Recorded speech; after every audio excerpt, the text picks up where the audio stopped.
बिस्मिल्लाहिर्रहमानिर्रहीम। अस्सलाम वालेकुम। पहले हमने पिछले टॉपिक में सिम्पैथोमिमेटिक ड्रग्स की क्लासिफिकेशन पढ़ लिए थे। अब हमने इसके जो है ना क्लिनिकल इफेक्ट्स पढ़ने हैं ऑर्गन सिस्टम के ऊपर, डिफरेंट ऑर्गन सिस्टम के ऊपर इसका क्या क्या इफेक्ट आता है। ठीक है, सबसे पहले हम बात कर लेते हैं सीएनएस की। सीएनएस की बात करें तो उसके अंदर हमारे पास हमने दो चीजें पढ़ी थी जो कि हमारे पास जो सीएनएस टॉक्सिसिटी करवा रही थी, और उसमें थे रीअपटेक इनहिबिटर थे और रिलीजर थे। ठीक है, जो हमारे पास ड्रग ऑफ एब्यूज थी दो, एक एम्फेटामिन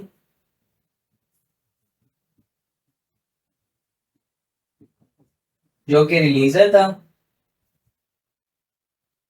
और दूसरा हमारे पास जो है रीअपटेक इनहिबिटर जो कि कोकेन था।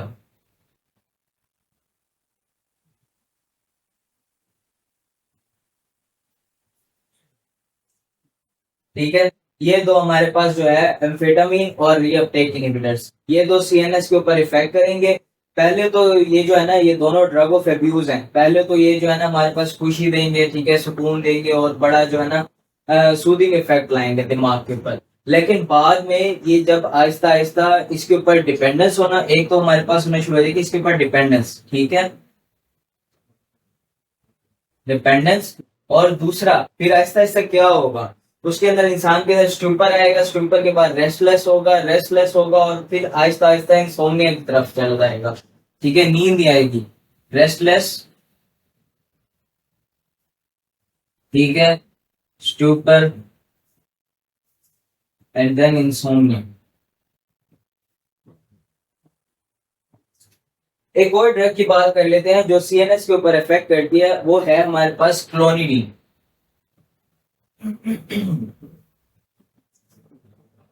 क्लोनिडीन अब क्या है, अल्फा 2 एगोनिस्ट।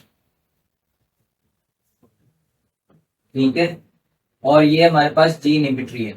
अच्छा, अब क्लोनिडीन का आमतौर पे इफेक्ट क्या होता है, आमतौर पे ये ब्लड प्रेशर को बढ़ाती है। जब आम डोजेस में हम नॉर्मल डोजेस दें इसकी, नॉर्मल डोज, ये हमारे पास क्या करेगी, उसको अल्फा 1 की तरह एक्ट करेगी। अल्फा का मैंने आपको बताया था कॉन्ट्रैक्ट करता है, तो ये क्या करता है, ये वेसल्स को, ब्लड वेसल्स को कॉन्ट्रैक्ट करवाएगा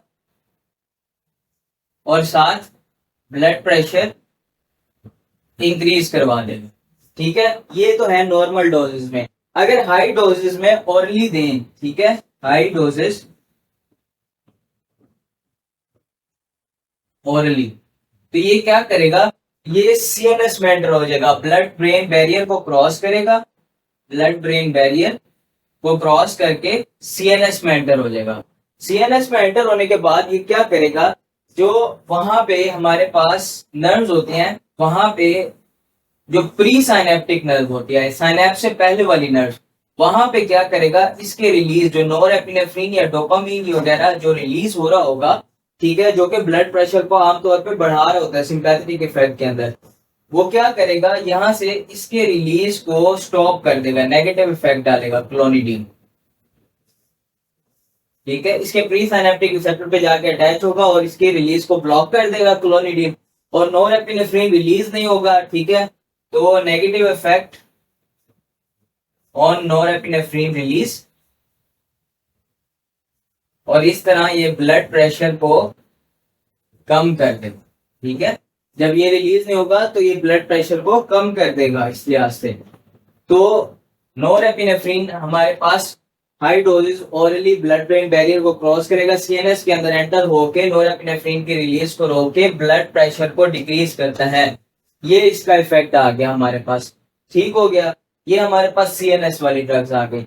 उसके बाद आ जाता है आई की बात करें। अगर आई के अंदर मैंने आपको ये बता दिया, अल्फा कॉन्ट्रैक्ट करते हैं और बीटा डायलेट करते हैं। ठीक हो गया, जब हमारे पास क्या होता है, जब भी हम किसी फाइट और फ्लाइट रिस्पॉन्स में आते हैं तो प्यूपिल्स हमारे डायलेट कर जाते हैं। ठीक है, प्यूपिल्स डायलेट कर देते हैं, और दूसरा जो है हमारे पास एकोमोडेशन दूर की हो जाती है, एकोमोडेशन थोड़ा सा हमारे पास दूर, ठीक है, हमने भागना होता है दूर की तरफ रास्ता देखने के लिए। ठीक हो गया, प्यूपिल डायलेट हो जाते हैं। अब ये हमारे पास फर्ज करें एक आई है, ठीक है, ये हमारे पास इसका ये है प्यूपिल और ये आइरिस, यहाँ से और ये आगे, ये गंदी सी इकाई बन गई है। ठीक है, तो अब क्या करता है, जब हमारे पास कोई भी, हम इसको क्या देंगे, अल्फा जो है कॉन्स्ट्रिक्ट और बीटा जो है डायलेट। असल में क्या होता है, जब ये प्यूपिल डायलेट होना होता है तो कौन से हमारे पास मसल फाइबर्स कॉन्ट्रैक्ट होते हैं, ये पहले भी आपको बता चुका हूं कि जो है एक रेडियल फाइबर मसल्स होते हैं वो कॉन्ट्रैक्ट होते हैं तो प्यूपिल डायलेट होता है। रेडियल फाइबर्स ये हमारे पास कॉन्ट्रैक्ट करेंगे तो प्यूपिल जो है हमारे पास डायलेट करेगा। ठीक है, प्यूपिल डायलेट होने के लिए रेडियल फाइबर्स को कॉन्ट्रैक्ट होना लाजमी है। तो कॉन्ट्रैक्शन के लिए हमारे पास कौन से होते हैं, अल्फा रिसेप्टर्स। ठीक हो गया, अल्फा रिसेप्टर्स जो है हमारे पास कॉन्ट्रैक्शन के लिए, अल्फा 1 रिसेप्टर कॉन्ट्रैक्शन के लिए और बीटा 2 जो होते हैं वो हमारे पास डायलेशन के लिए। तो अब हमारे पास क्या होता है, अल्फा 1 रिसेप्टर्स आइस के ऊपर प्रेजेंट होते हैं, इनके रेडियल फाइबर्स के ऊपर प्रेजेंट होते हैं, वो कॉन्ट्रैक्ट करवाते हैं इन रेडियल फाइबर्स को। ठीक है, और हमारे पास प्यूपिल को डायलेट करवा देते हैं। दूसरा इसका काम क्या होता है, ये जो हमारे पास आयरस है, सिलियरी नेटवर्क है, ये जो है हमारे पास कॉन्ट्रैक्ट होगा और ये साइड से, ये जैसे यहाँ से निकला बना है, इसको ये कवर किया हुआ है तो ये खत्म हो जाएगा, ये कॉन्ट्रैक्ट करके हमारे पास सुकड़ जाएगा और ये स्पेस बन जाएगी यहाँ से। तो दूसरे नंबर पे ये क्या करेगा, जब आयरस कॉन्ट्रैक्ट करवाएगा तो एक्वियस ह्यूमर जो होता है अंदर, एक्वियस ह्यूमर उसकी होती है ड्रेनेज और इंट्रा ऑक्यूलर प्रेशर डिक्रीज हो जाता है। तो उन पर्सन्स के अंदर जिनके अंदर इंट्रा ऑक्यूलर प्रेशर बड़ा होता है उनके अंदर हम ये ड्रग दे सकते हैं ताकि आयरस कॉन्ट्रैक्ट करे और एक्वियस ह्यूमर ड्रेन हो और हमारे पास इंट्रा ऑक्यूलर प्रेशर जो है वो डिक्रीज होना शुरू हो जाए। ये हमारे पास आई के ऊपर इफेक्ट आ गए। अब आ जाते हैं ब्रोंकाई के ऊपर।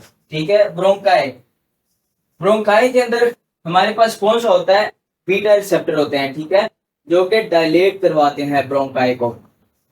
तो beta receptors in bronchi and causes the dilation. So हम किन के अंदर ये यूज करते हैं, बीटा जो एगोनिस्ट होते हैं इसके अंदर यूज करते हैं ताकि डायलेशन हो सके ब्रोंकाई की। तो हम ब्रोंकाई की डायलेशन किस में करवाते हैं, जो एस्थमेटिक पेशेंट होते हैं ना उनके अंदर ब्रोंकाई कॉन्स्ट्रिक्टेड होते हैं तो उनकी डायलेशन के लिए ब्रोंकाई जो एस्थमेटिक पेशेंट है उनके सिम्टम्स को इम्प्रूव करने के लिए, रिलीफ करने के लिए हम जो है इसको बीटा एगोनिस्ट देते होते हैं। ठीक हो गया, तो ये किस में यूज हो रही है, एस्थमेटिक पेशेंट्स के अंदर।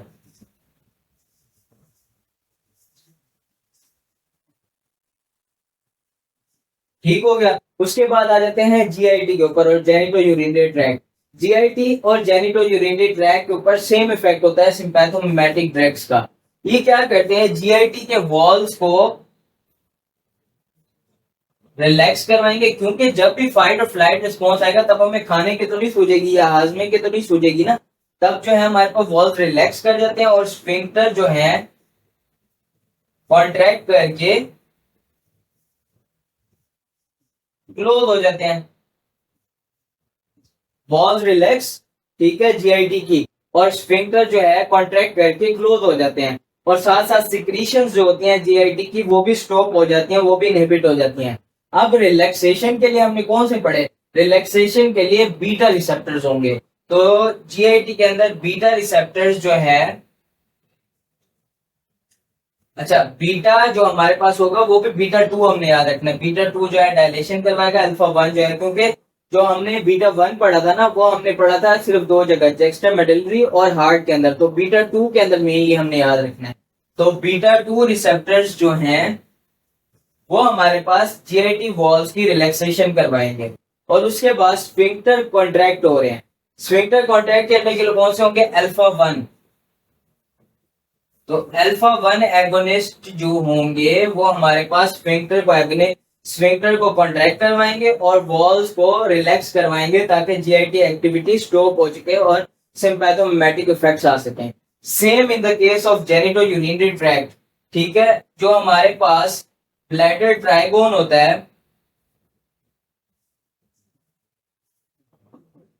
ब्लैडर ट्राइगोन, ये कर जाता है रिलैक्स, और साथ जो होता है स्फिंक्टर, स्फिंक्टर जो होता है वो कॉन्ट्रैक्ट करके क्लोज हो जाता है।